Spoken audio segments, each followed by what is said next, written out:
What if I told you Dana White, the most powerful man in MMA, was quietly pushed aside when the Ballon d'Or rolled out the red carpet for world football's elite? Paris, the city of lights, the home of football's most glamorous night, the Ballon d'Or.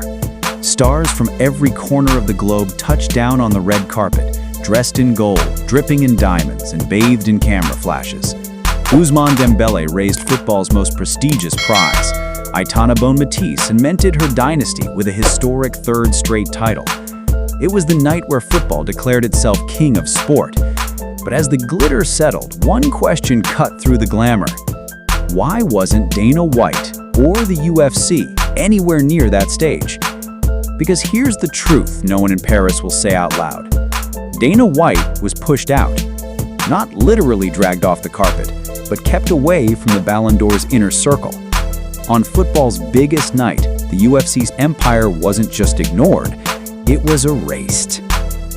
Think about it. For years, Dana White has clawed, scratched, and fought to make MMA a global powerhouse.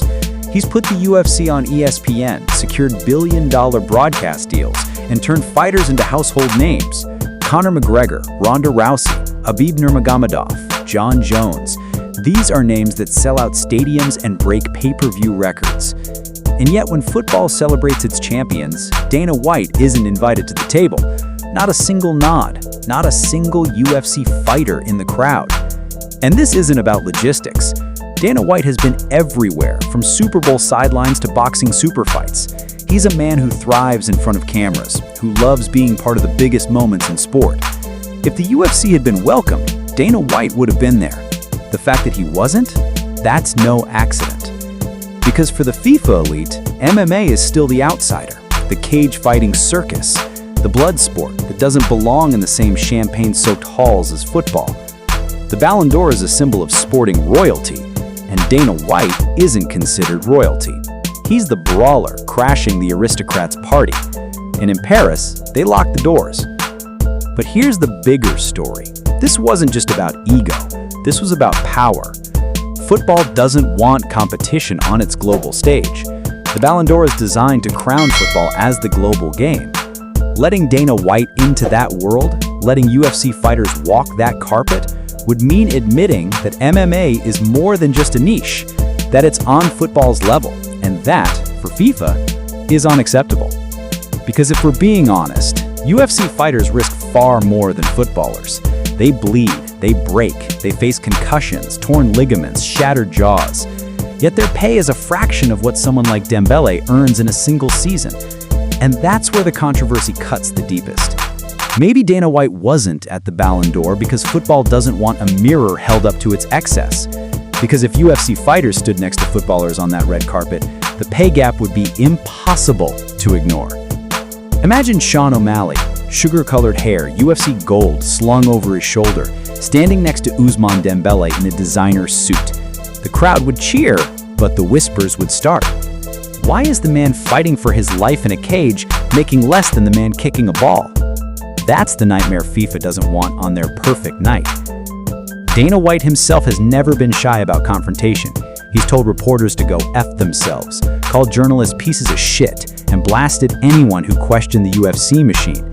Do you really think he'd sit quietly if he saw fighters treated like second-class athletes at football's golden banquet? Not a chance. And maybe that's exactly why he wasn't there, because Dana White doesn't play by the script. So the Ballon d'Or rolled on. Dembélé held his trophy, Bonmatí made history, cameras flashed, champagne poured, and the UFC shut out. Once again proving that while MMA may be the fastest growing sport in the world, the old guard will do anything to keep it outside the gates of global acceptance. But here's the twist. Every snub, every locked door, every stage ceremony that excludes Dana White only fuels the fight. Because the UFC doesn't need the Ballon d'Or to prove its legitimacy. Its fighters prove it every weekend inside the cage. The roar of a knockout, the silence after a brutal choke, the violence, the drama, the raw spectacle, things football can never replicate. And yet the message from Paris is loud and clear. Dana White will never be part of their club. Not because he doesn't want to be, but because the old kings of sport are terrified of what happens when MMA steps into their palace. So remember this moment. While football celebrated itself under glittering lights, the UFC was pushed out into the shadows. But Dana White has built an empire in the shadows before, and if history tells us anything, it's this. The man who wasn't allowed on football's red carpet might just build a golden stage of his own. Now the only question left is, when that stage is built, will football still dare to look down on the UFC? Or will they realize far too late that Dana White was knocking on the door of sporting royalty all along?